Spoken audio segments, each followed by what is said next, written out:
그 블루 크리스마스 하기 전에 나왔던 대답을 정리해가지고 책을 하나 펴도 되겠네. 너무 기상천외한 답들이 많이 나가지고.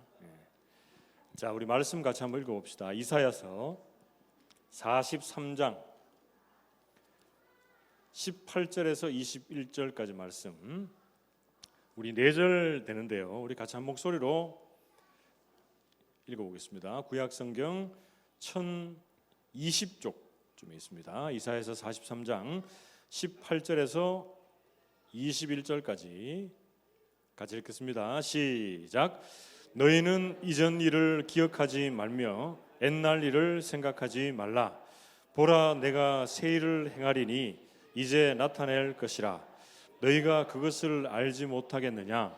반드시 내가 광야의 길을 사막의 강을 내리니 장차 들짐승 곧 승냥이와 타조도 나를 존경할 것은 내가 광야의 물을 사막의 강들을 내어 내 백성 내가 택한 자에게 마시게 할 것임이라.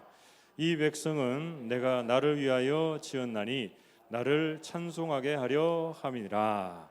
아멘. 우리 좌우에 계시는 분들과 이렇게 인사를 하고 말씀을 받읍시다. 말씀에 은혜 받읍시다. 인사하겠습니다.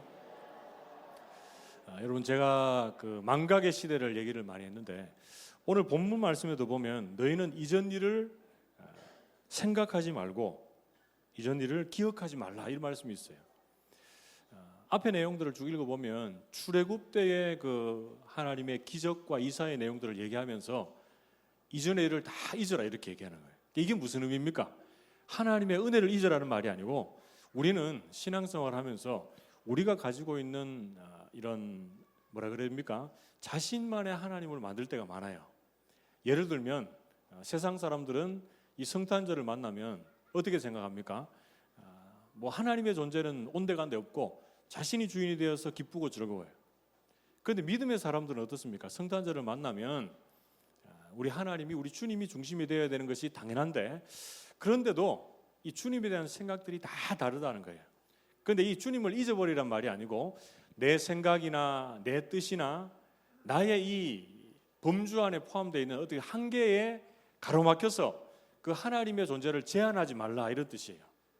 그래서 하나님은 출애굽하실 때의 그 하나님보다 더 크고 놀라운 능력의 하나님이 되신다라고 하는 것을 성경 말씀합니다. 그래서 구체적으로 어때요? 출애굽 이후에 이스라엘 백성들의 광야의 길 속에서 하나님은 어떤 분이시다고 하십니까? 광야에 길을 내시고 사막에서 물을 주시는 하나님으로 역사하고 있습니다. 여러분, 광야에는 길이 없어요. 그런데 주님을 붙잡고 살아가는 하나님의 사람들에게는 길이 보입니다. 길이 보여요. 우리의 인생의 광야도 마찬가지입니다. 어디로 갈지 모르지만 예수님께서 우리의 길이요 진리요 생명이 되시면 그 주님 따라가면 참된 길로, 바른 길로 인도함을 받게 된 줄로 믿습니다. 그리고 이 세상은 너무나 가라앉은 사회입니다. 모든 사람들이 영육의 필요들을 막 갈급해하고 있어요. 그런데 여러분, 목이 마르면 물을 먹지만 시간이 지나면 또 먹어야 됩니다.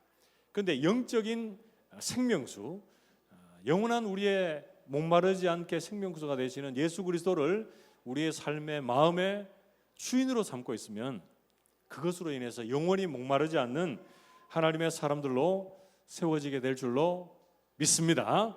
그렇기 때문에 우리는 이 하나님이 또 그의 아들 예수님이 어떤 분이신지 알고 내가 그 주님 앞에 어떤 존재인지를 잊지 않고 기억할 때 믿음의 길을 잘 달려갈 수 있다라고 성경은 말씀하고 있습니다. 자, 우리 믿음의 사람들이 이 세상을 살면서 어떻게 살아가야 되는지 제가 3가지만 딱 정리해서 오늘 본문과 연계해서 말씀을 드리고 마칠게요. 자, 첫 번째, 우리를 지으신 목적을 주님께서 어떻게 말씀하십니까? 21절 말씀에 이 백성은 내가 나를 위하여 지었나니 나를 찬송하게 하려 함이니라, 이렇게 말씀해요. 우리를 왜 지으셨다고요? 첫 번째는 찬송하게 하시기 위해서 지으셨다. 그렇기 때문에 우리는 지금 뭘 합니까? 주님의 이 땅에 오심을 기뻐하고 즐거워하면서 그 주님을 찬송하기 위해서 이 자리에 모였습니다. 그리고 두 번째, 믿음의 사람들 이 땅을 어떻게 살아가야 되는가? 두 번째는 하나님의 영광을 드러내는 존재로 이 땅을 살아가야 됩니다. 그리고 우리 읽지는 않았지만 이사야서 43장 7절 말씀에 보면 이런 말씀이 있어요.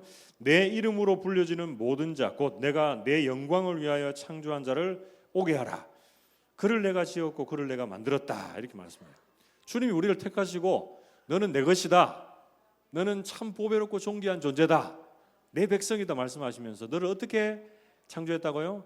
내 영광을 드러낼 자들로 만들었다 이렇게 말하는 거예요. 그래서 우리가 지금 찬양하는 것도 내 입술에 그저 노래 잘하는 것, 율동 잘하는 것 이거 뽐내는 자리가 아니죠. 이 자리는 뭘 하는 거죠? 우리의 작은 이 몸짓, 입술에 또 찬양을 통해 하나님의 영광을 드러내는 자리가 되는 줄로 믿습니다. 그래서 우리는 첫 번째 하나님을 찬송하기 위해 이 자리에 있고, 두 번째는 하나님께 영광을 돌려드리기 위해 있고, 마지막 세 번째 우리는 하나님의 증인이 되기 위해서 이 땅에 있는 줄로 믿습니다. 여러분 이사야서 43장 말씀을 여러분 쭉 읽어보면 증인이라고 하는 말이 정말 많이 나옵니다. 여러분 그 중에서 10절과 12절 말씀에 보면 하나님께서 우리를 너희는 나의 증인이다 이렇게 말하고 있어요. 우리가 누구라고요? 하나님의 증인이다. 하나님이 이 세상의 모든 만물의 창조주가 구속주가 되셨고 그의 아들 예수 그리스도가 우리의 인생의 유일한 구원자가 되신다라는 것, 그것을 우리는 증거하는 증인으로 이 땅에 서 있습니다. 오늘 여기 제가 이렇게 보니까 성탄 발표회 때문에 우리 아이 앞에 좀 발표하는 거 봐야 되겠다. 교회 안 다니시는 분이 발표에 오신 분들도 몇몇 분들 보이는 것 같은데, 여러분들이 이 자리에 있는 것은 우리가 우리의 이 발표를 통해서 하나님을 증거하고 또 예수 그리스도를 증거하는 증인들로 세워지게 되는 줄로 믿습니다.